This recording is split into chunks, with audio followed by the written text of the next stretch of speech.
Two people, same year, same market crash. Both watching their portfolios drop and feeling that familiar tightening in the chest that makes rational thinking almost impossible. The first person decides to act. They sell their index funds to stop the bleeding. They cash out a rental property to pay off debt that accumulated from a lifestyle that quietly outgrew their income. They dip into their retirement account early to cover a car purchase that felt necessary in the moment. Each decision made sense individually. Each one felt like taking control of a situation that felt out of control. 10 years later, they are essentially starting over. The assets are gone. New problems have replaced the problems they sold them to solve. And the wealth that could have been built during those 10 years was never built at all. The second person holds. They cut expenses instead. They find smaller ways to generate short-term cash. They protect every core asset at all costs, even when it is uncomfortable, even when it requires sacrifice in other areas. 10 years later, their net worth has quietly multiplied in ways that feel almost unfair compared to where they started. Same pressure, same starting point, same market. The only difference was the decision about what to sell and what to protect. Most people understand that saving and investing matter.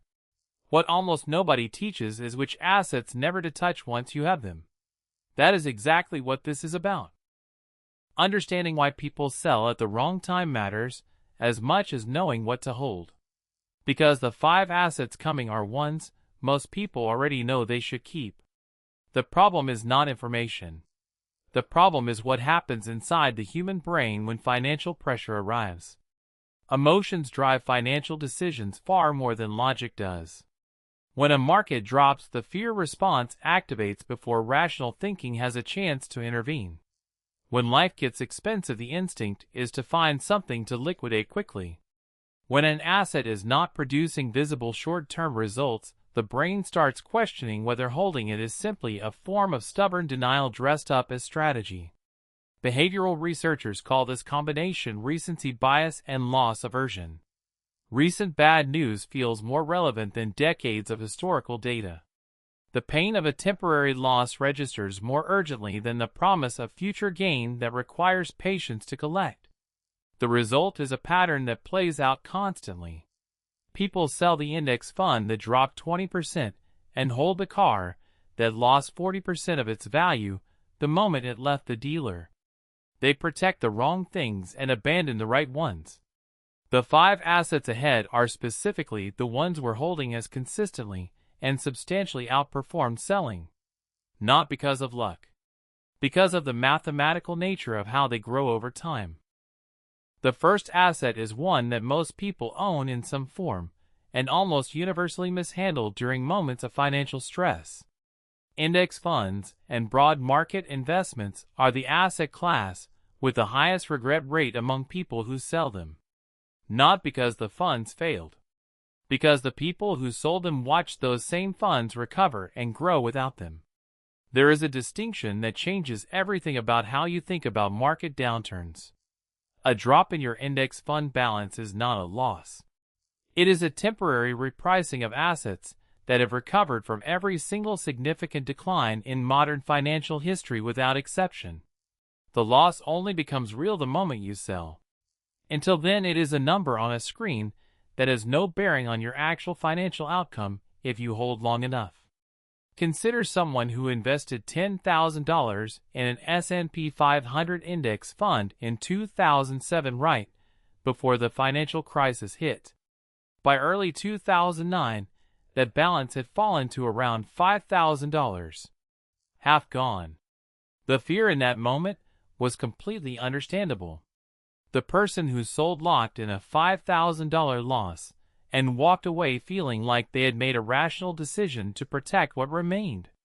The person who held watched their balance return to $10,000 by 2013, and by 2024 that original $10,000 had grown to over $45,000. The person who sold lost $5,000. The person who held gained $35,000. Same starting investment. Same crash. The only difference was what happened during the scary middle part. Index funds specifically deserve this level of protection because their structure makes permanent failure almost impossible. Diversification across hundreds of companies means no single collapse destroys the investment. History provides no example of a broad market index going to zero and never recovering. Never sell an index fund because the market dropped. Hold until life genuinely requires otherwise. Income-producing real estate is the asset people sell for reasons that feel completely logical in the moment and deeply regrettable within a few years. The emotional weight of being a landlord, dealing with repairs, watching property values fluctuate, and managing the ongoing complexity of ownership convinces people to exit positions that were quietly building generational wealth on their behalf. Most people who sell rental property too early do so for one of three reasons. The property needs a significant repair, and the cost feels like a signal to get out. They want to access the equity for something else. Or they are reacting to a drop in estimated property value, and want to sell before it drops further. Each of these deserves an honest examination. A significant repair feels like a crisis, but is almost always a one-time cost on an asset that will continue generating income for decades afterward. Selling a property to avoid a $15,000 repair on something generating $18,000 per year in net income is not a financial decision. It is a comfort decision dressed up as financial reasoning. The short-term relief costs everything the asset would have produced going forward. Freeing up equity requires the most honest question of all. Where is that money actually going? If the answer involves consumption of any kind, then the transaction is a permanent transfer from an asset column to an expense. The property was building wealth. Whatever replaces it almost certainly is not. Reacting to temporary drops in property value misunderstands what income-producing real estate actually is.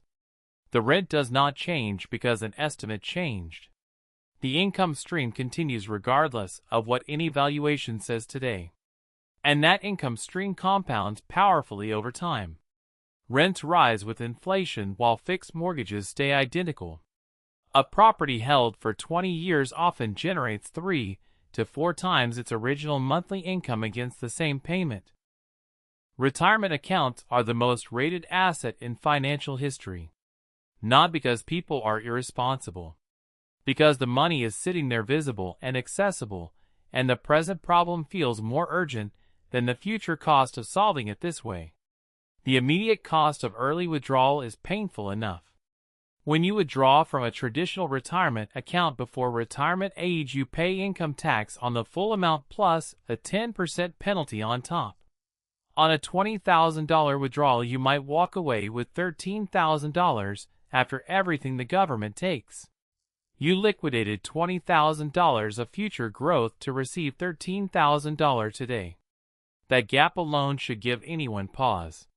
But the real cost is not the penalty. The penalty is just the entry fee to the actual damage.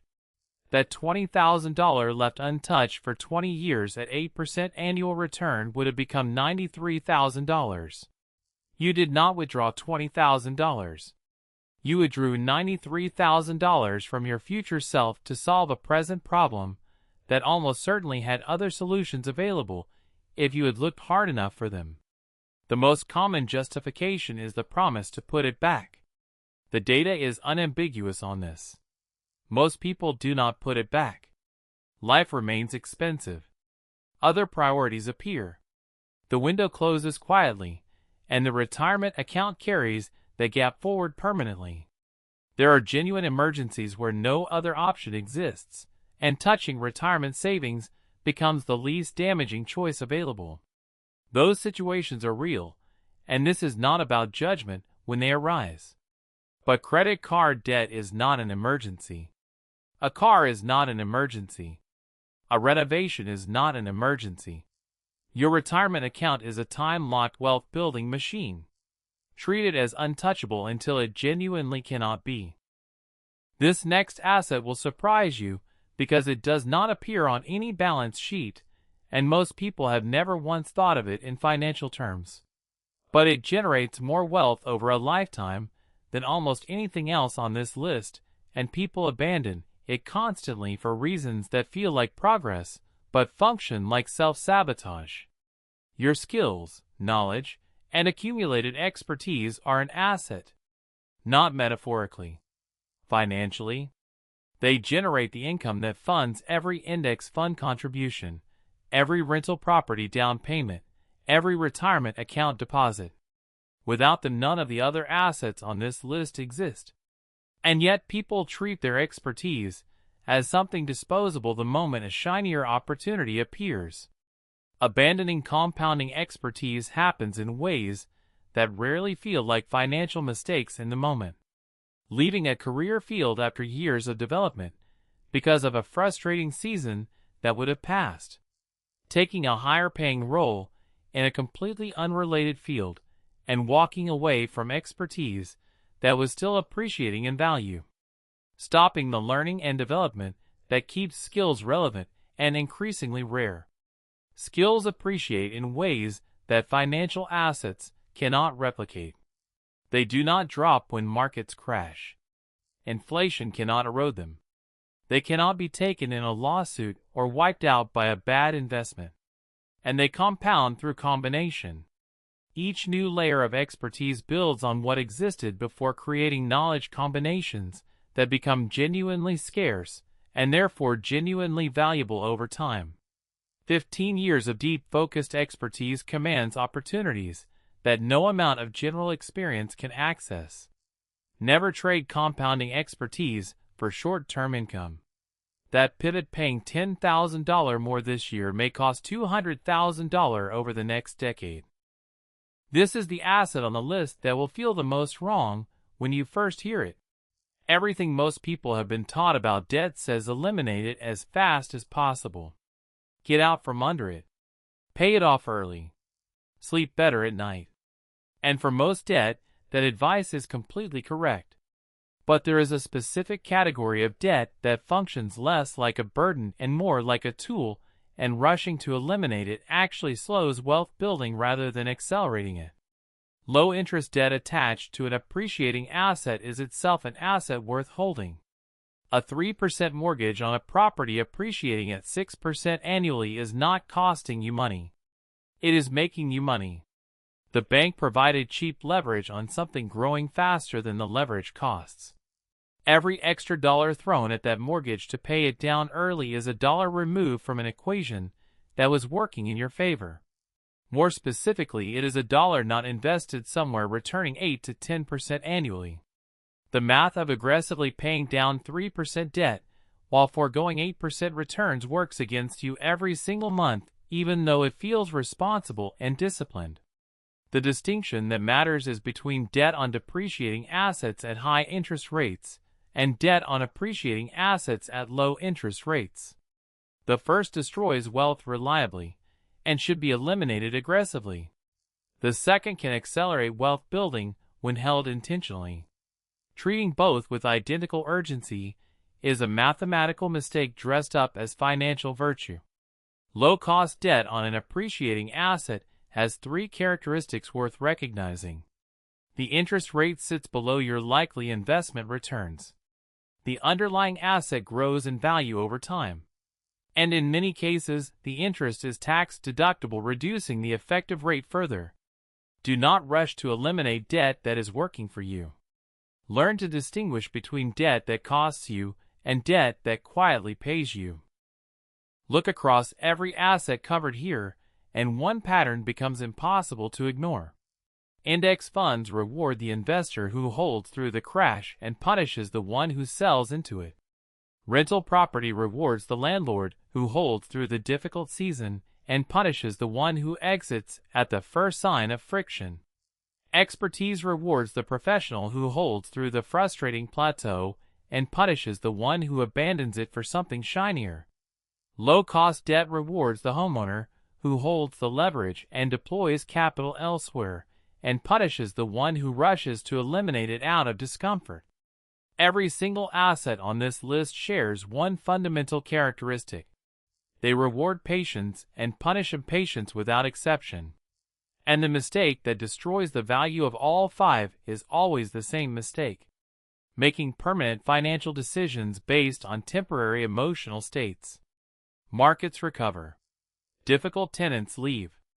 Career plateaus end. Properties appreciate. The math works powerfully in your favor when you hold long enough. It works against you the moment a temporary feeling drives a decision that cannot be undone. Before selling or liquidating anything, apply one filter. Ask honestly whether the situation driving the decision is permanent or temporary. If the answer is temporary, the answer about what to do is almost always to hold. That single question has saved more wealth than any investment strategy ever created. Knowledge without application dissolves quickly, so let me give you something concrete to do with everything covered here. This week, sit down with every asset you currently hold and ask one honest question about each one. Have you been tempted to sell it for emotional reasons rather than mathematical ones? If the answer is yes, write down the actual numbers. What would selling cost in taxes, penalties, and permanently lost compound growth? What would holding cost in nothing more than short-term discomfort? Most people have never done this calculation honestly, because the emotional pull to act feels more real than numbers on a page. When you see what selling actually costs, the decision to hold usually stops feeling difficult. This month, build a holding strategy for each asset before pressure arrives. Define in advance the specific conditions under which you would sell. Not feelings. Not market movements. Specific measurable conditions decided from a calm, rational state. When pressure arrives later, the decision is already made and emotion has no seat at the table. Come back to the two people from the beginning.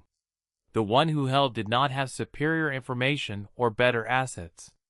They simply understood that what they held was worth more than the relief of letting it go. That understanding is available to you right now. The assets may already be in your possession. The only question remaining is whether you will protect them long enough to find out what they were always capable of becoming.